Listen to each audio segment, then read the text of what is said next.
From the abundance of the heart, the mouth speaks. Ewan ko kung ito'y totoo. Ito'y pwede nating isaling sa wikang Tagalog, kung anong bukang bibig, siyang laman ng dibdib. Tunay gayan. Sabi ng iba'y tunay, ang sabi ng iba'y hindi, sabagat ang sabi nga ng ilan, tulak ng bibig, kabig ng dibdib. Naman kung mga kapatid, kung kayo nakinig ng mga pagbasa, lalo tigit ang Ebanghelyo, ang Panginoon nagtuturo sa atin tungkol sa kalinisan. Pero may ibang kalinisan ang binabanggit ng mga Hudyo. Ang kanilang ritual cleansing, ritual purification. May mga pagkain daw hindi pwedeng kainin. At syempre, natural naman, pag ikikakain, kailangan maghugas ng mga kamay. Ito naman natural. Sa Israel po, hindi katulad dito sa atin, maraming puno sa atin, magandang kalsada, ayos ang panahon, tropical. Sa Israel po, disyerto. Yung malapit lamang sa City of Jerusalem, yung mga syudad doon, yun, may magaganda na ho yung mga daan. Pero ang marami ho, disyerto. At pagbalik tanawan natin, yung nakaraang panahon ng ating Panginoong Hesus, wala pang sapatos, ang mga tao nakasandalyas lamang, ang iba ngay wala. Kaya pag ang mga kapitbahay mo na ay hindi kapitbahay, bulubundukin. Kaya pag ikaw ay lumakad, pumunta doon sa isang lugar, sigurado madumi ka. Iihip ang hangin ng disyerto, ay di buong katawan madumi. Kaya naman, hindi lang sa pagkain, dapat maghugas ng kamay. Pupunta ka sa templo, papasok ka sa templo, ang mga pari o saserdote, maghugas ng kamay at paa bago pumasok sa templo. Kaya ang sabi sa aming salmong tugunan, sino makakapasok sa templo ng Panginoon? Yung lamang mga naghugas, yung malinis. At ang mga Pariseo at Eskriba, naging strikto. Hindi lamang mga Pariseo at Eskriba, hindi lang saserdote, lahat ng Hudyo, kinakailangang maghugas ng paa at kamay. Ngunit, may rito. Ritual, kinakailangang garnikadami ang tubig. Kinakailangang hugasan, hindi dini kundi hanggang dini sa siko. May babasahin pang basal. Tapos ang paa. Very ritual. Kaya naman nga pa ating mga, yung alagad ng ating Panginoon, naghugas naman po ng kamay pero ang sabi dito, hindi naghugas ayon sa tinuro ng mga ninuno. Yun po yung mga ritual. At ito po may mga pagkain hindi pwedeng kainin. Siyempre, dapat hugasan. Pero mga Hudyo, may mga pagkain hindi kinakain. Yung pong mga hayop na gumagapang, ayaw nilang kainin. Bakit? Madumi daw, madumi. Ang baboy, hindi rin daw pwedeng kainin, madumi. Tayo mga Katoliko Kristiyano, lahat kain. Hindi lang pwede ngayon at may ASF, kain ka ng baboy, bawal muna. Sa ibang sekta, bawal ang dinuguan. Bakit bawal ang dinuguan? Ay, hindi magpapadumi sa iyo. Bawal ang baboy. Bakit pag kinain mo daw, dudumi ka? Huwag ko kayo maniniwala. Ito po ang sagot nating mga Katoliko Kristiyano. Mark chapter 7, verse 8 and following. Basahin po ninyo ito. Yung mga nagbabawal sa inyong kumain ng mga pagkain, sabi magpapadumi, hindi yan ho tunay. Ang sabi ng Panginoon, makinig po kayo. Makinig kayong lahat. Unawain ninyo ang aking sasabihin. O, are. Hindi ang pumapasok sa bibig ng tao ang nakapagpapadumi sa kanya sa mata ng Diyos. Alin? Kundi ang mga nagmumula sa kanya. Sa puso ng tao, ano nagpapadumi? Kasalanan.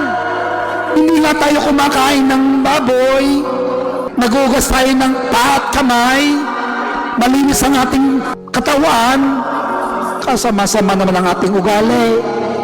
Hindi yun pwede. Ano nagpapadumi sa tao? Kasalanan. Makinig kayo, binanggit ng Diyos ni Jesus yung mga kasalanan na nanggagaling sa puso. Hindi yung kinakain at nagpapadumi, hindi yun, kundi galing dito. Checklist tayo. Baka ang iba sa atin may isa, dalawa, tatlo, o baka naman, wag naman perfect. Hay, ang dami na rin. Hay, makinig kayo. Pag napakinggan natin ito, ay naku, yun yata ako. Naku, yun yata ako. Simulan nating ayusin. Makinig.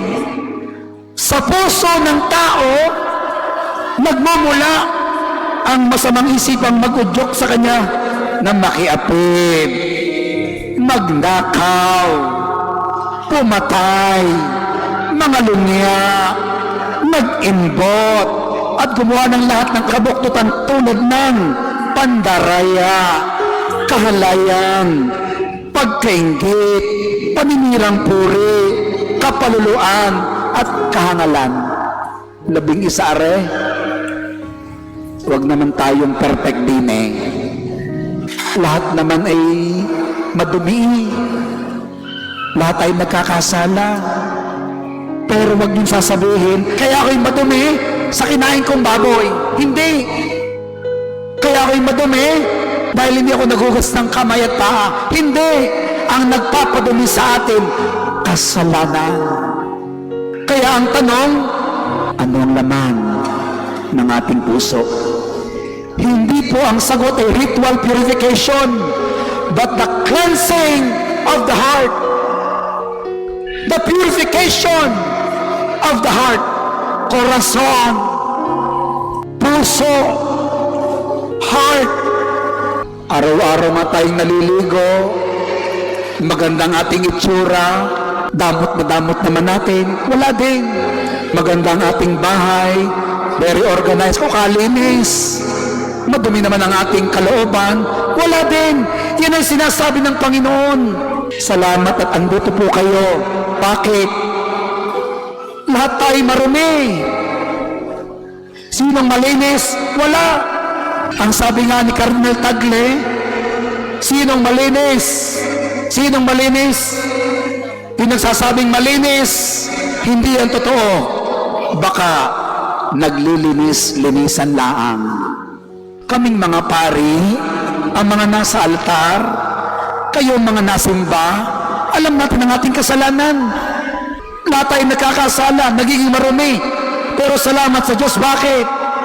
Pag tayo nangungumpisan, kapag tayo humingi ng tawad, kapag tayo nagpapakumbaba, inaamin natin ang ating kasalanan.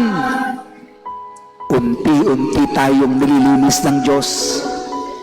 Pinapatawad ang ating mga kasalanan. Palakpakan po natin ang Panginoon. Praise the Lord. Wala naman talagang malinis. Kaming mga pari, tao rin kami. Kapag nangumpisal, hindi si Father ang nagpapatawad, ang Diyos ang nagpapatawad sa katawan ng pari. Kami po'y nangungumpisal din. Buwan-buwan, pag may recollection, Father, yung mga kasama naming pari, Father, ako po'y nangungumpisal. Ang Santo Papa nga, nangungumpisal. Tao lang tayo. Kaya wag natin sasabihin, abay, wala na akong ginawang masama eh. Ba't ako nangungumpisal? Ay, hindi na ako sisimba. Ala, eh, wala din naman. Hindi. Ito yung panawangan ng Diyos. Kaya tayong sumisimba. Ay, simba ng simba, wala din naman nangyayari. May nangyayari. Kita ninyo, kung yung napansin, pag tayo ay nagsisimula ng misa, anong sinasabi ng pare? upang tayo maging marapat na dumalo sa banal na pagdiriwang. Aminin muna natin ang mga nagawa nating kasalanan. Inaamin ko sa makapangyarihan Diyos at sa inyong mga kapatid na lubha akong nagkasala sa isip, sa salita at sa gawa.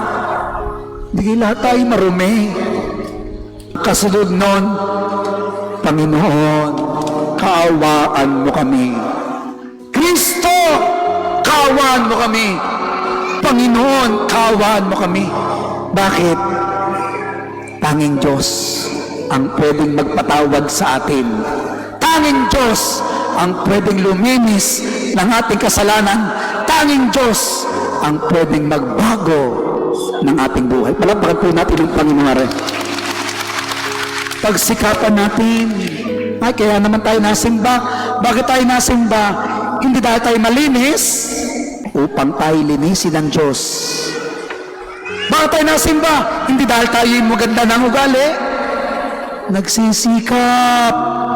Nagsisikap, lumuluhod, humihingi ng tulong sa Diyos, nililinis ang ating kasalanan, nagsisisi.